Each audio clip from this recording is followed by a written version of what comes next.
Hello, everybody, and thank you for tuning into the Liberty Report. With us today, we have Daniel McAdams, our co-host. Daniel, good to see you. Good morning, Dr. Paul. How are you this morning? Doing well, and Good. today Excellent. we have a very special guest. We do, an old friend. We've known him for a while. We got him started out, he came to see us early on. But we're delighted to be able to have worked with this visitor and guest we have today, Douglas Macgregor. He's been to our conferences. He, I believe, went to an early luncheon when we were just luncheons. struggling. Yeah. So we are very pleased. Douglas has been around a bit, and what I like about him is he's independent-minded. Yeah. And which requires a little bit of challenge now and then. And I think he'll know exactly what I'm talking about. But anyway, Doug, glad to have you on our program today.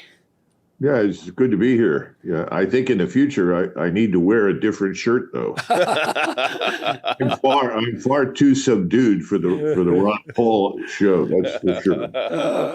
Yeah, I better think this over. No, it's great. It's like a double espresso. Wonderful. Do you want to welcome our guest there, Daniel? Well, Doug, thanks so much for joining us. We're grateful to have you on.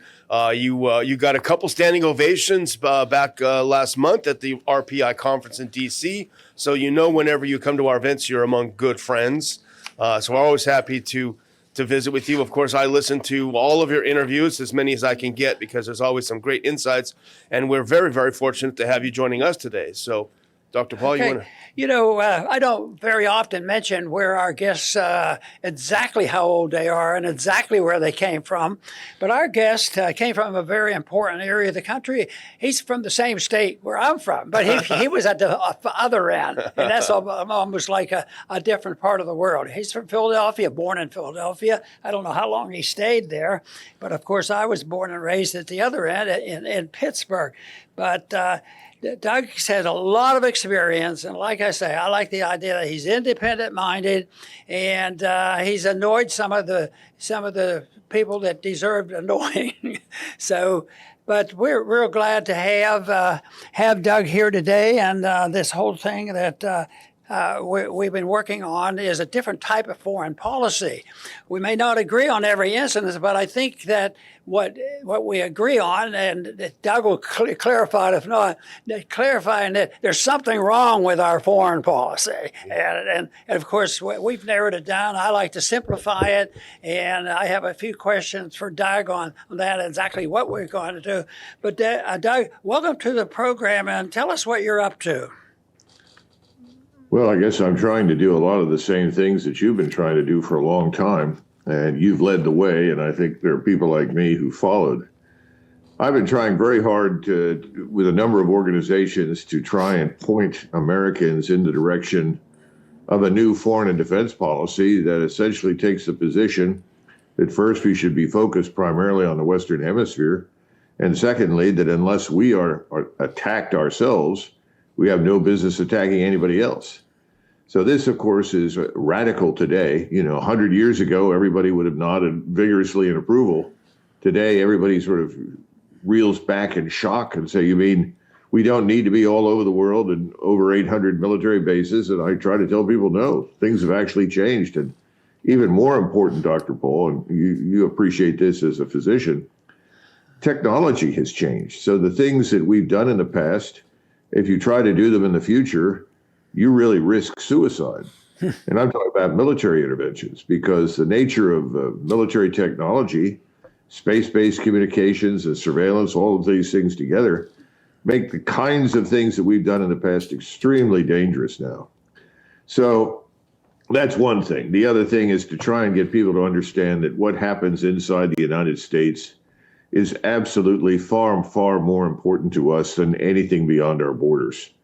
And to focus people on law enforcement, the criticality of maintaining the law. I get into arguments with people all the time about immigration and border security, and they're very uncomfortable with aspects of it. And I keep trying to tell them, laws don't enforce themselves.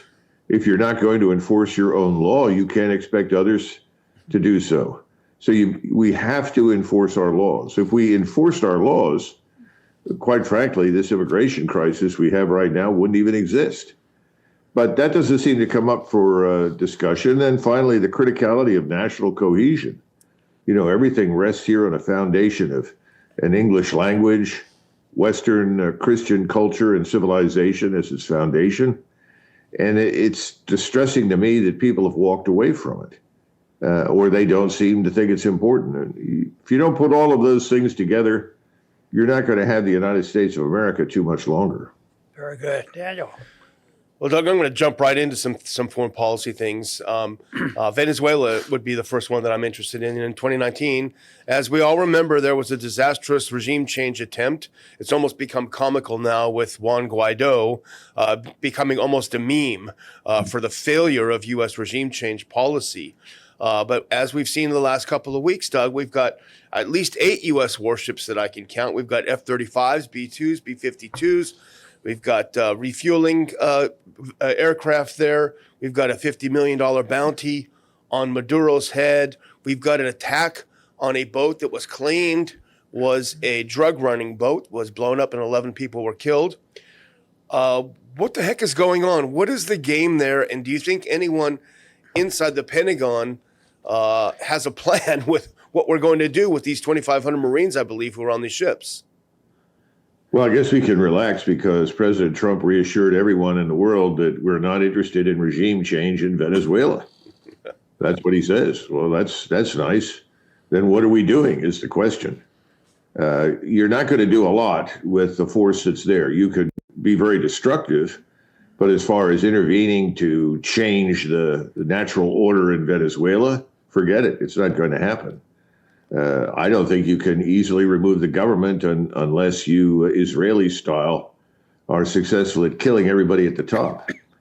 It doesn't make any sense, to be frank with you. First of all, Venezuela, contrary to popular belief, is not a major drug hub. And most of the drugs that have come out of Venezuela actually came out of Colombia and were transshipped. We do know that there are generals in the Venezuelan army who've lined their pockets, taking essentially bribes to let the drugs that come out of Colombia come out of Venezuela. But there aren't very many. The real issue, I think, for everybody is the oil and gas reserves. But the oil and gas reserves that are really plentiful, probably the greatest in the world, are actually quite deep. And we have the finest oil and gas technicians and engineers in the world. So the real question is, if the Venezuelans are living in poverty and they want to improve themselves, why not go to Venezuela and make an offer to the president? Say, look, we've got the best technicians and engineers in the world. We'd like to help you, but we also want to first crack at purchasing your oil. And oh, by the way, we know who the generals are that are transshipping these drugs, and we can help you with that to put a stop to it. But instead of taking that approach, we've said, no, we can't talk to Maduro. He's unworthy of us. He's not a good liberal Democrat, has never made any difference to anybody. And so we've decided we're going to threaten him. And in the process, we've engaged in what is an extrajudicial killing of people in a boat that allegedly were carrying drugs. I mean, perhaps the drug or the boat had some drugs in it, in which case you could stop it. You could search it and turn them over to law enforcement. But we're not in our own waters. These are international waters. To take the decision to, in cavalier fashion, simply kill everybody aboard that boat on the assumption that these are drug pushers and they're on their way to the United States, I think is unacceptable. So we violated our own laws. We haven't certainly set an example or a standard for the rest of the world by any means. And the next question is, what are you doing with all these modern aircraft that were designed, years ago to fight an enemy on the size and scale of the Soviet Union? I don't know. I don't see it going well. It may be a distraction from the big problems we have at home with our economy. Just about everything that Dr. Paul has talked about over several decades now is coming to roost inside the United States. We've got serious problems. This national sovereign debt is unsustainable. It's unmanageable. We're watching all sorts of schemes to deal with it. Perhaps Venezuela is supposed to distract everybody from that. But again, it just doesn't have any logical utility Now, I have a lot of people that know me said, "Oh, well, Doug, you've always said we should defend the Western Hemisphere. Now we're dealing with it." Yeah, I don't see that we're defending anything down in Venezuela. If we want to make millions of enemies in Central and Southern America, then I'm sure this is a good way to do it. But otherwise, I don't see us profiting in any way, shape, or form from confronting Venezuela. I think we're trying to compete with the Chinese, who have an interest in that, and we can do that. This is our hemisphere. We have all the tools, all the ability. We can move in and do wonderful things for Venezuela and for ourselves. But we got to get out of this business of trying to restructure Venezuelan society and government and everything else. Right. You know, you talked about us following our own rules, which is a pretty good idea, and credibility is lost if we don't do that. But that's surely what happens. But I recall probably the first week I ever was in Congress, because I won a special election in 1976. And very early on, I remember it was the first week or two, I had a debate on a radio program with a Democrat who was the chairman of one of the military committees. And I really wasn't very expert in any of this, but I had a few basic principles that I was working on.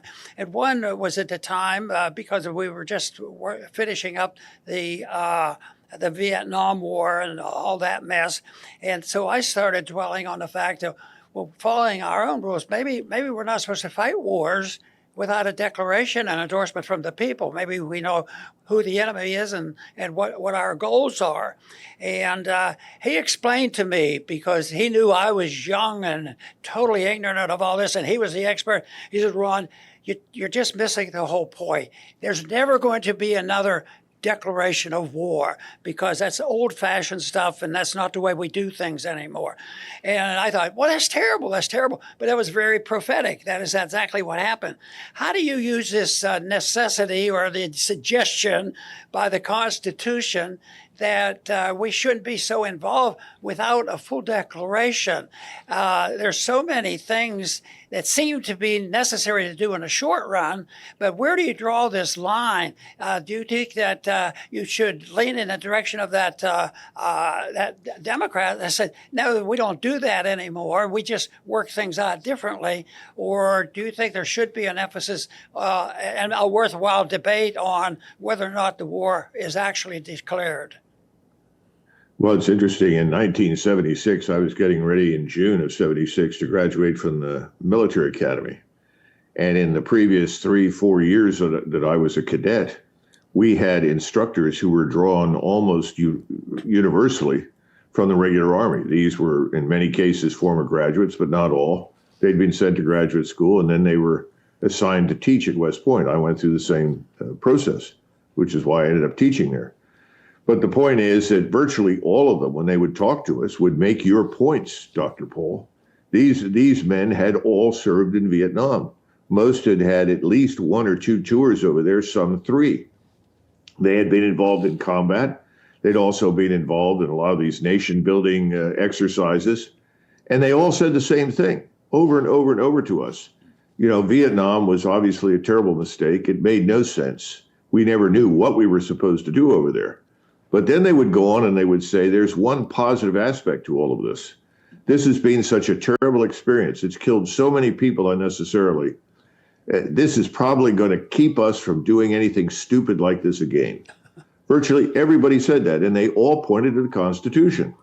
And they would emphasize to us, when I was a cadet, over and over and over again, the oath, which says, you know, I swear to uphold and defend the Constitution of the United States, to obey the orders of the President and the officers appointed over me. That went on and on and on. And of course, by definition, the Constitution says the president is limited to what he can do. In fact, this instrument called the U.S. Marine Corps was developed as a very small force that would allow the president, under exceptional circumstances for a limited period of time, to use the Marines coming from, you know, a ship offshore to come ashore in order to influence something that he said was important. But there was always the understanding that that was limited. They would have to be withdrawn relatively quickly because there had been no quote unquote debate. Congress would not support anything more. Well, Dr. Paul, it's all turned out to be wrong. I mean, unfortunately, the Democrat that you were talking about was absolutely right. We'll never see another declaration of war. And we have imputed to the presidency a degree of foresight, wisdom, understanding, and leadership that it doesn't deserve. We've thrown all the sort of checks on presidential power under the proverbial bus. I mean, I think the Congress is a rubber stamp at any given point in time for whatever the president wants to do. And a former congressman once told Judge Napolitano, and I think the judge told me this privately, and then I think we discussed it publicly, Congress is never going to obstruct the president under any circumstances from doing anything. He said, now we'll wait. If the president is successful, we'll cheer him. If it fails, then we'll all start carping from the sidelines and blame him for everything that's wrong. In other words, Congress has become a permanent fugitive from accountability. Right. This subject came up again as we entered this century and entered the disaster that's going on in the Middle East. And there was a Vietnam syndrome, and Bush said, we have to cancel that out. It's the fact that we lost is the only thing. And we still had the Hawks, maybe still have them around here. The only problem with Vietnam is we didn't go and kill enough people and declare a victory. So then we have this thing, and they said, oh, okay, we did it. We're victors. We're victorious now. Mission accomplished, so we can all go back. What? It's just so hypocritical. And so the syndrome of not going to war because Vietnam embarrassed us, that it did get canceled, but for the wrong reason. Well, Dr. Paul, I think the American electorate, certainly since the late 70s, early 80s, has been largely anesthetized. It's as though the conversion of the armed forces to this volunteer force has provided the politicians in Washington with an instrument they can use at will. And unless, as one pointed out to me, point blank, the congressman will remain nameless, but he was a Republican, and he told me, this is before 2001, he said, frankly, as long as we don't take 300 or 400 casualties involving, say, 50 to 100 killed in one day, the probability is low that anyone will pay attention to what we do. And that's our great strength now. We have this volunteer force that you can move at will, do it whatever you like. And in fact, you can bomb anybody you want because no one will ever see the carnage up close and understand what you've done. What they'll see is lots of explosions on the ground, and they'll celebrate that as evidence for our greatness and effectiveness. Right. Daniel, I think go ahead. Excuse me. Go ahead. Finish that sentence if you. Anyway, Daniel has a follow-up question. I'm a little bit concerned that our time will run out. Yeah, we know and that this is such a good conversation. Yeah, and we know you have to go at the bottom of the hour. You've got another interview. So, but I can't resist, Doug, asking you about something that everyone's talking about today, and that's the assassination of Charlie Kirk yesterday. And there are a lot of speculation, and all we can do is speculate because we don't have any information. But a few things we do know: he was the head of the largest conservative youth organization in the United States of America. We've talked about on this show polls this year certainly that have shown the conservative youth in America turning against Israel. We've cited a Pew poll, we've cited a Gallup poll lately. Over the last couple of weeks and months, if you've been following Charlie Kirk, he's been questioning some things. He used to be completely reflexively 100% pro-Israel. He started to question some things that are not popular with the with the pro-Israel people. And there was the AF Post, which is I believe, a pro-Trump site on X, was talking about how he went on Megyn Kelly's show to talk about how they've been attacked in text messages, calling him anti-Semitic for questioning things like the Epstein connection to Mossad and other things. We know that this assassination was an incredible, I'm not a gun expert, an incredible shot from 200 yards, an absolute perfect shot from what we could see in terms of killing someone. Do you have any suspicions about who might have wanted to take Charlie Kirk out as he was turning in his views on world affairs? Well, the first thing I'd mention is that we still do not know the details of the assassination attempt, is what people call it, against President Trump in Butler, Pennsylvania. We had this young man up on the roof who was caught with a weapon. He was killed almost instantly as soon as the shots were fired at President Trump, even though he'd been identified for a long period of time.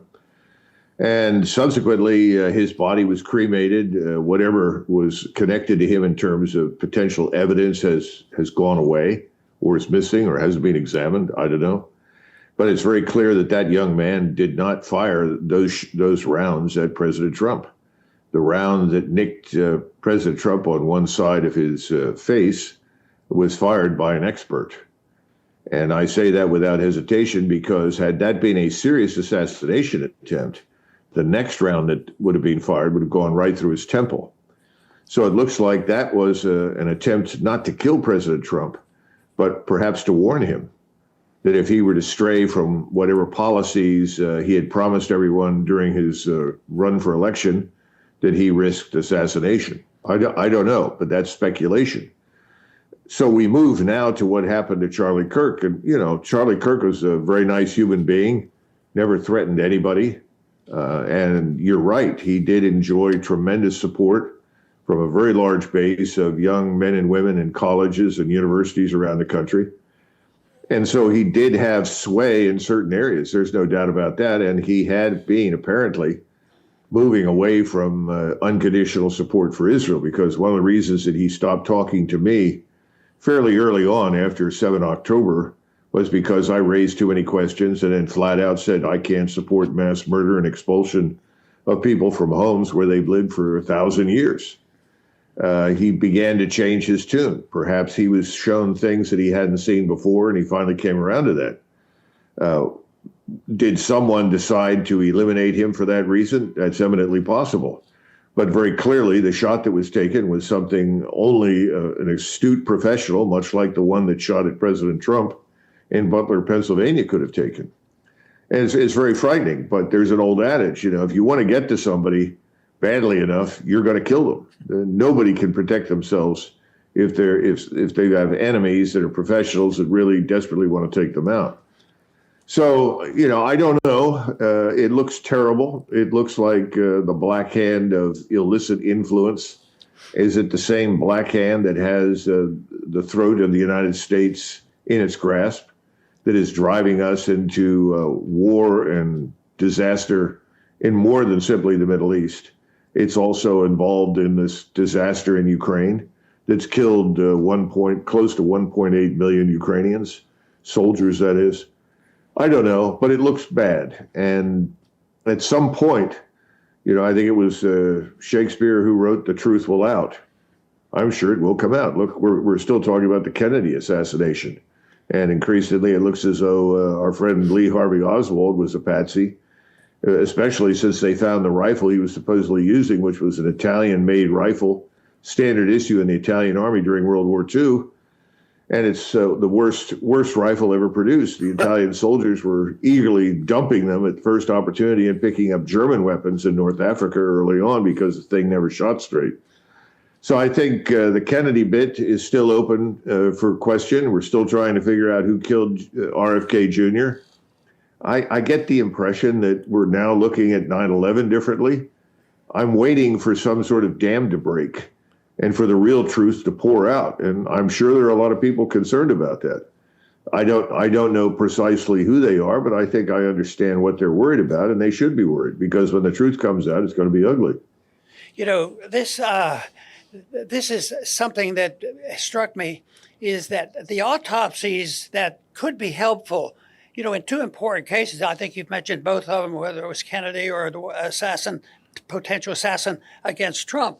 It's when the autopsies aren't done. Yeah. You know, once the body's gone in 24 hours, I don't believe much to begin with, but that sort of puts the stamp of disapproval of what are they hiding, and it has to involve a lot of people. Anyway, we're not going to solve that, but I do want to ask another philosophic question, because I like to understand how we do our thinkings and our changes, because I've certainly changed my opinion on some issues, and always hopefully understanding things better.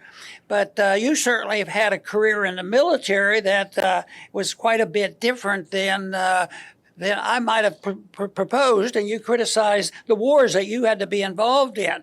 But what I'd like to know, because your ideas, and I compliment you on this, your ideas have shifted. They seem to be different. You seem to be more diplomatic and understanding, and you have a greater quality of information. So was there an event, though, or a war or something that said, you know what, I think we're really on the wrong path. And I think also when you talk about empire, I just wonder whether you have that entered into, some of your thinking about why we have to wake up. Well, Dr. Paul, you know that the view from the bottom of any organization is very different from the view at the top. And I think for me, what was really illuminating was my experience in 1991, because I and the troops that fought with me, we were at the very spear point of an offensive.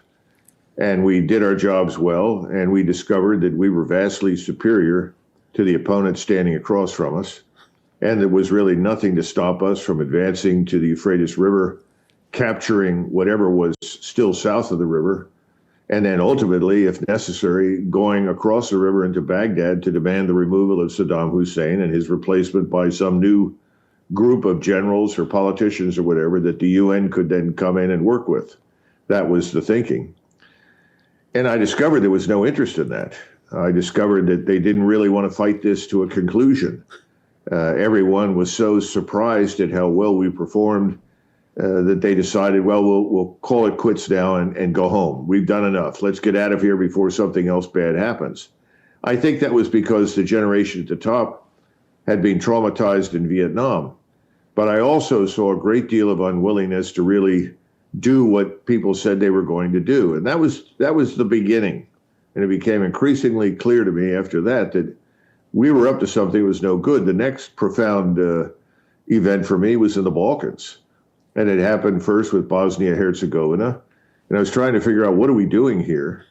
This is not an area of American strategic interest. Europeans can argue that they have an interest here, but certainly not the United States.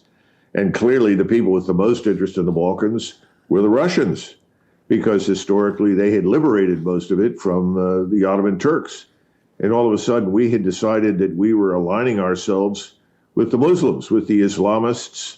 In fact, people like Osama bin Laden and others that we now regarded as allies in some great campaign to remove governments we didn't like in Belgrade, and eventually that this would go all the way to Moscow. And that was made clear to me again in Kosovo during the Kosovo War campaign.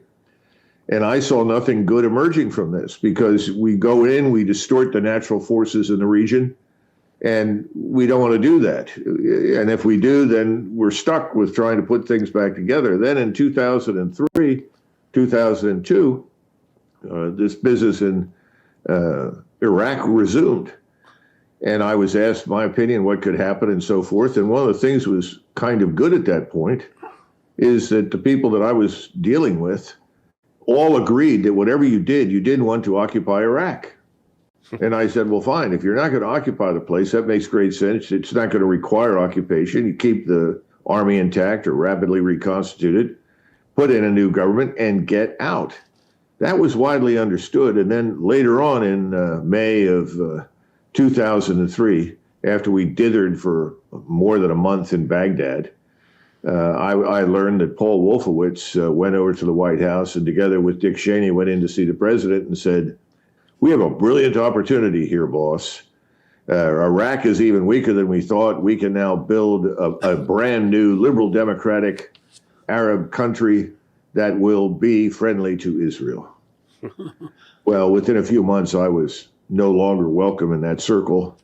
And by the time it got to January of 2004, I'd put my papers in. It was just a question of, when do I leave? I was looking for employment. And so by June of 2004, I was out. I think those events convinced me that people in Washington had an agenda that was remote, if not fundamentally disconnected with the interests of the American people, frankly. And then secondly, that the military was now populated at all the senior levels with pure opportunists. because they would say, my classmates would say this to me from West Point often, Doug, what's wrong with you? You don't get it. Why don't you get on board? Why not? Why don't you do it? You could make all this money. And I would look at them and I say, you're right. I don't get it because I can't get involved with this because I don't think it's the right thing for the American people. There was no interest in that. The interest is, look, this is the war we've got. Let's make the most of it. Let's make as much money as we can as a result of it. And that's basically what I think has been going on now for at least 24 years. Okay. Well, Doug, I know we're going to close down here, but Daniel, I think, has another comment. Yeah, I know that you've got to go now, but we can't leave this conversation. Listen, I'm good for another 10 minutes if you want to keep me. Okay, well, I just want to give you the opportunity to talk about the National Conversation. That's an event that you're holding up here in Dallas. If you can tell us a little bit about, here we go. Here we have a graphic up there. You and Judge Napolitano, two of our great friends, and a couple of other very intelligent people. Tell us a little bit about what this whole project is about, if you can. Well, right now, it's planned that on the 4th of October in the Frontier Flights Museum in Dallas, Texas, that I and Judge Napolitano and Natalie Brunell is really, I think, one of the brightest and most thoughtful financial analysts out there and has a great grasp of what we call cryptocurrency right now and where it could fit in the future. The three of us were going to take questions and answer them. And the questions would range from finance to domestic issues such as enforcing law along the border, posse comitatus, you name it. And then we have another lady, her name is Olga Ravazzi, a very brilliant woman who is taught at the university level. She's formulating the questions, she'll ask us, we'll answer. Then the idea is that the audience that'll be there, we think we're looking at about 300 people because we didn't want this to get so large we couldn't entertain discussions. And they would have the opportunity to stand up and make their opinions known, and they will also have the opportunity to ask questions. So we decided we'll call this a national conversation because we really see no evidence that the Uniparty is going to take us away from anything that's happening. They're all in bed together in Washington. They're incapable of change. And so we have to build the foundation for a new way forward, potentially a new party. How do we start? Well, it has to start from the bottom up. We're not backed by billionaires that are saying, hey, I'm going to form a new party. Join me if you like. This is the answer. We want to build from the bottom up and find out what Americans want. So that's the genesis of the national conversation. We'll see if it works. It's an experiment. And we do have a link up on our on this show's notes, so people can check that out if they click on in the description. I always like to see and hear about people have a change of heart and improve their position. One person that did this was a very good friend of mine, even before he changed his position on foreign policy, and that was Walter Jones. And he was a delight, and unfortunately we lost him a year or two ago. But he did. It was a dramatic change, and boy, he became a true believer. So I love to hear stories like that, and it also should encourage us for the work that you do, Doug, and that we try to do is very beneficial. And I think that people you win converts one person at a time, and that is why we stick with our conferences. We don't get thousands of people out, but I think we get good people out, and you've always been a good draw for us coming out and helping us. I want to make sure you know we appreciate that very much. And once again, thank you very much for being with us today. Dr. Paul, there's one thing I would say. That Thomas Paine was right when he wrote Common Sense in 1775. He was right when he said, time makes more converts than reason. That's great. Anyway, so I think that's what's happening. That's right. Very good. And thank you once again for helping us out at a time and appearing on this program today. Now, I would like to thank our viewers for tuning in. Please come back soon to the Liberty Report.